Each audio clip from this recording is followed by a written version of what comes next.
Conseguir el éxito económico es algo que probablemente estás buscando. Y hoy te enseñaré 5 pasos para conseguir llegar antes a estas metas financieras. Todo lo que voy a compartirte hoy es fruto de mi experiencia como emprendedor, como empresario y como inversor inmobiliario. Lo primero que deberéis hacer es auditarte. Y para auditarnos tenemos varias maneras de hacerlo. Lo primero de todo es entender cómo estás actualmente, en qué punto estás ahora mismo. Para esto tenemos que hacer un listado de nuestras fortalezas y de nuestras debilidades. Hay una manera de hacerlo que es a través del ejercicio, que se usa mucho en coaching, de la rueda de la vida, donde básicamente imaginemos una rueda partida por 8 trozos. Por ejemplo, vamos a poner el área de negociación y así apuntaremos 8 áreas que sean relevantes o sean importantes en nuestra vida para completar esa rueda de la vida. En cada una de esas áreas lo que haremos es puntuar del 0 al 10 en qué punto estamos. Y eso nos dará como resultado que veremos que realmente no es una rueda, que realmente pues, de un aspecto estaremos más altos, de otro aspecto estaremos más bajos. Eso te servirá para, en un vistazo, ver en qué punto, en qué situación te encuentras y en qué áreas eres bueno, tienes esas fortalezas, y en qué áreas probablemente poseas más esas debilidades y son cosas a corregir. Y aquí hay 2 opciones que puedes hacer. Muchas personas te dirán que vayas a buscar que esa rueda sea lo más uniforme posible, que seas una persona completa, que es mejor ser un 7 en todo que un 10 en varias cosas y un 0, un 1, un 2 en otras. Sin embargo, creo que el primer impulso y para arrancar tenemos que ver qué puntos son esa fortaleza, qué puntos se nos dan naturalmente bien, porque esos puntos los podemos potenciar y escalar y es lo que nos hará crecer y dar un salto inicialmente. Durante años yo me di cuenta que era bueno creando relaciones con personas, creando contactos y después trabajando esos contactos para tener relaciones personales y comerciales, y también era bueno en la parte de negociación. Entonces, ¿qué hice? Pues básicamente potencié esas áreas y otras áreas muy importantes en mi actividad principal, que es la actividad inmobiliaria, como por ejemplo la reforma, las delegaba en equipo. Las delegaba en empresas de reformas, las delegaba en arquitectos y las delegaba en personas que tenían más conocimientos que yo de estas áreas. Fíjate, primero expandes esas áreas en las que eres bueno y luego equilibras esa rueda. Tenemos que entender que no estamos solos. Tenemos que ver quién tenemos a nuestro alrededor. Actualmente, ¿qué contactos tengo? ¿Qué relaciones tengo con personas que me pueden servir para conseguir mis metas, para conseguir mis propósitos? Sea montar una empresa, sea invertir en inmuebles, sea formarme en algún campo de la vida. Es posible que tengamos algunas personas que nos pueden empujar y tirar para adelante en ese objetivo, pero también es posible que no tengamos muchas personas. Entonces, en ese sentido, hay diferentes estrategias. Hay algunas que a mí personalmente no me han funcionado, como por ejemplo ese que se dice mucho de ve a networkings, ve a sitios de eventos que hagan networkings generalistas. Eso es algo que a mí en mi vida no me ha funcionado y mi sensación es que todo el mundo ahí va a vender su libro, a vender su película, a vender su negocio y lo que sea, y al final no hay como un interés genuino en colaborar o hacer cosas juntos. Sin embargo, sí que he visto, porque lo hemos creado nosotros durante años, que creando comunidades de inversores, como tenemos en Inversor Pro, la gente va con una visión colaborativa.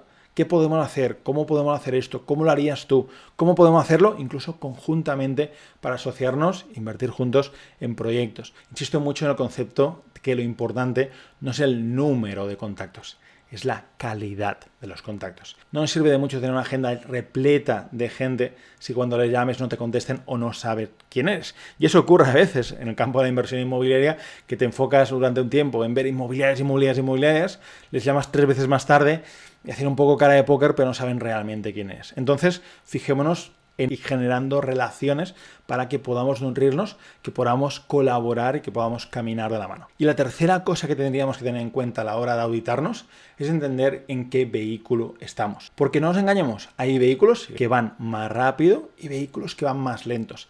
Hay vehículos que son más rentables y vehículos que son menos rentables. Y veo constantemente personas súper capaces, personas que han logrado grandes cosas, pero que a pesar de haber logrado grandes cosas, hubieran conseguido 100 veces más, sin exagerar, estando en otro tipo de vehículos, dedicando sus habilidades, sus conocimientos, su esfuerzo a otro tipo de actividades. Y cada uno tiene que encontrar su nicho, pero lo cierto es que la mayor parte de negocios cierran. Lo cierto es que montar lo que está ahora de moda, ¿no? Por ejemplo, tiendas online o tiendas con Amazon FBA, pues no es tan sencillo. Requiere un capital, requiere comprar un stock, requiere un tiempo de maduración, requiere unos conocimientos. Hay mucha gente haciendo esto ahora mismo y hay mucha competencia. Competencia no solo de personas normales y corrientes, sino competencia de grandes grupos, de grandes empresas, que al final es esa competencia realmente que puede bajar el precio, ajustar los costes y hacernos realmente mucho daño. Evidentemente el campo de la inversión inmobiliaria es mi campo y estoy enamorado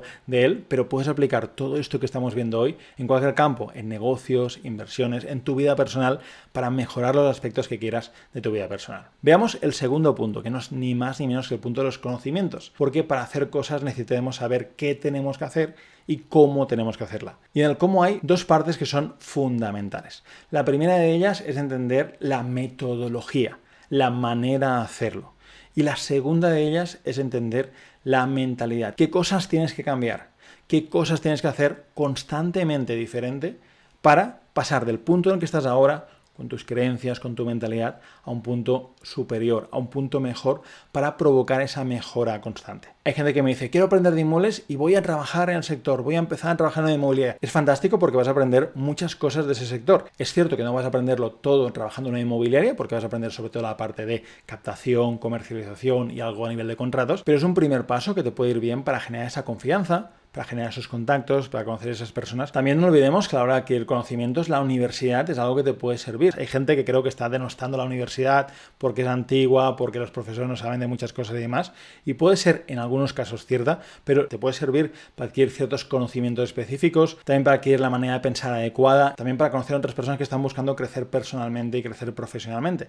Yo, como licenciado de Economía, aprendí algunas cosas en la carrera, no todas las que me hubiese gustado aprender, es cierto, pero empecé ahí mi primer proyecto formativo, enseñando y divulgando sobre inversiones a otras personas con un club de bolsa que teníamos en la Universidad Pompeu Fabra. La realidad es que al final te da como un abanico de opciones y te da la entrada a ciertos sitios que creo que puede ser algo alternativo, no necesario también, pero algo alternativo en este sentido. En tercer lugar, quiero hablarte de las habilidades.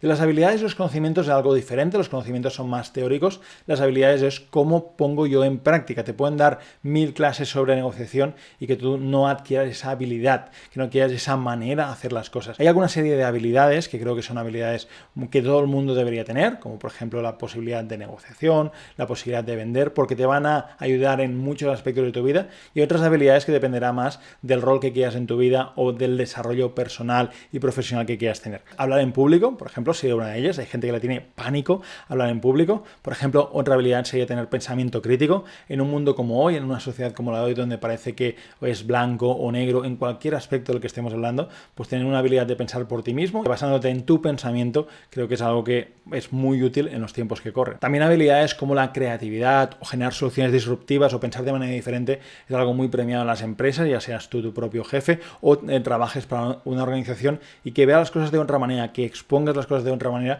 hará que al final puedas crear soluciones que están en tu cabeza y no habían salido todavía de ahí. Y hablando de equipos y hablando de trabajo, probablemente la habilidad de coordinar equipos, la habilidad de delegar, son habilidades cruciales, son habilidades importantes que cualquier persona también puede adquirir. Mi consejo, una vez más, es que seas bueno en una, dos, máximo en 3 de estas habilidades y que luego los complementes con otras, pero que destaques claramente sobre la media en 1, 2 o 3 de esas habilidades. Y llegamos al cuarto punto, que es el punto de actuar. Evidentemente la procrastinación y el dejarlo para más adelante es algo con lo que creo que hay que luchar cada día, porque siempre hay cosas que, ahora me da pereza, ahora no haría esto y demás. Y eso al final te genera un estrés hoy porque, lo he pospuesto. Y también mañana, porque tienes esa sensación muchas veces de culpabilidad, de no lo hice, ahora me toca, corriendo y deprisa y demás. Consejos míos que me han ayudado en ese sentido. En primer lugar, descansar. Es curioso, pero cuanto más carga de trabajo he tenido, luego he sentido que las tareas no las hacía ni con ganas ni con la calidad adecuada. Así que descansar creo que es algo importante y lo pongo en el primer punto de esta lista. Número 2, tener una persona, un coach que de alguna manera te audite. No tiene que ser alguien externo, puede ser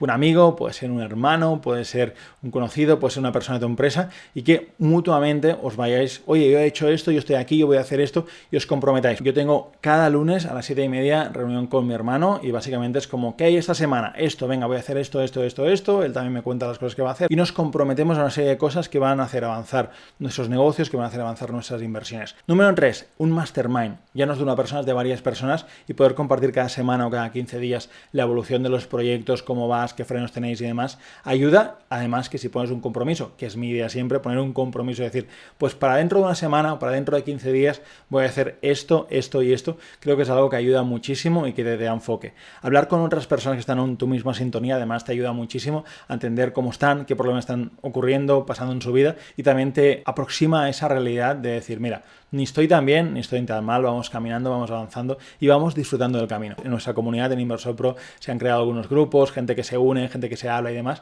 que es algo fantástico para seguir empujando, seguir avanzando paso a paso, pero de manera muy firme. En cuarto lugar, es muy importante tener el mindset adecuado, la mentalidad adecuada. ¿Qué quiere decir eso? Que nos forcemos a hacer cosas incómodas, a hacer cosas que probablemente no nos apetezcan, pero que son cosas que a la larga nos van a venir bien. Así que mi sugerencia es que aprietes cada vez un poquito más la tuerca, ¿no? Es como aquel que va a entrenar al gimnasio y siempre levanta el mismo peso. Pues la idea es que te vayas forzando a levantar cada vez un poquito más de peso. Al final da igual de lo que se trate. Habrá gente que te dirá que te bañes con agua fría. Son estrategias para liberar la mente y demás, ¿no? Yo no creo mucho en estas cosas, pero ¿qué me entiendes? Buscar esos pequeños momentos de incomodidad que al final que hagamos de esa incomodidad parte de la nueva comodidad, que nos vayamos superando en ese sentido.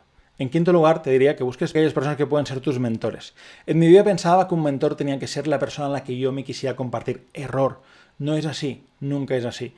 Un mentor es una persona que sabe de una serie de cosas, que te puede ayudar a conseguir esas cosas que esa persona ha conseguido. Pero no tienes que replicar o emular a un mentor. Puedes tener diferentes mentores por cada área. Habrá gente que la admirarás por una cosa, habrá gente que la admirarás por otra cosa. Al final, tener diferentes mentores lo que te permite es tener esa inspiración para tú rodearte de esas personas y ser mejor en cada uno de esos ámbitos. Y siendo mejor en cada uno de esos ámbitos, al final hará que tú te conviertas en tu persona en el futuro, que al final es lo más importante, que te conviertas en una persona mejor en el futuro gracias a la ayuda, al acompañamiento, a la inspiración muchas veces de estas personas, de estos mentores. También ha sido crucial en mi vida poner foco. Y para poner foco y evitar la procrastinación y hacer cosas que no me interesan o que no me aportan en este momento, es muy importante ponerse reglas y ponerse límites. Límites es una palabra que también deberías tener cuando hablamos de focos. ¿Qué puedo o qué no puedo hacer? Y diferenciar lo que es la parte de actividad profesional de la parte de ocio. Por ejemplo, esa estrategia, esa técnica que quizá conoces que se llama Pomodoro, donde tienes 25 minutos trabajando foco en una cosa y tienes 5 minutos de descanso. Aplicándolo al mundo de la inversión inmobiliaria como ejemplo. Hay gente que me dice, wow, ¿cómo empiezo? Pues empieza entendiendo cómo quieres invertir. La clase que te dejo aquí abajo te ayudará a entender cómo debes invertir, las diferentes estrategias que hay y, por supuesto, cuál es el inmueble que deberías comprar para empezar y no equivocarte. Una vez tengas esto, que esto te va a tardar 25 minutos, literal, ver este vídeo. Una vez tengas esto hecho, venga, otro Pomodoro. ¿Qué hago con este Pomodoro? Voy a hacer un listado de las 10, 15 inmobiliarias de mi zona que me interesa comprar. 25 minutos tienes un listado con Google Maps y demás. Tienes un listado de las 10, 12, 15 inmobiliarias de tu zona. Descanso 5 minutos. ¿Y qué hago los 25 minutos siguientes? Lo que hago es llamar a las 10, 15 inmobiliarias, quizá me contesten 6, quizá me contesten 7, y agendar una visita con ellas. Y luego sales una tarde y haces la visita y conoces a 3, 4, 5, 6 inmobiliarias.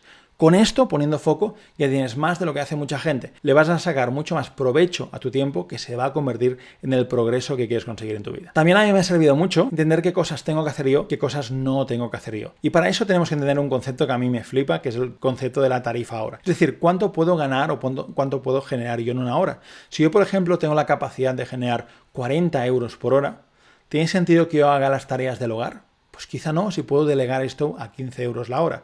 ¿Tiene sentido que yo me encargue, por ejemplo, de comprar la comida? Pues probablemente no, si puedo delegar a otros 15 euros la hora eso, o puedo tener a un asistente virtual que sabe lo que compramos cada semana y que hace la comanda con mi tarjeta de crédito y demás. Y fíjate, hablamos de delegar tareas domésticas, delegar la cocina, pero voy un paso más allá. Hace poquito, probablemente este vídeo se publique más tarde, estaba organizando mi cumpleaños para organizar los 35 años y básicamente lo que haremos en este cumpleaños sea por la mañana jugar a golf con los amigos e ir a comer en el mismo club de golf. Básicamente nos pasaron una propuesta donde nos cobraban por el golf, por el alquiler de material. Nos cobraban por muchas cosas, entre ellas también nos cobraban por un reservado con un precio, a mi modo de verlo, bastante alto, por un precio por el reservado y demás, ¿no? ¿Cuál fue mi primera reacción? ¡Guau! Me encanta negociar, voy a negociar a ver si consigo un descuento de 200, 300 euros. Y luego mi cabeza pensó, ¿tiene sentido negociar esto, que nos incluyan las bebidas, que nos incluyan aquello y tal?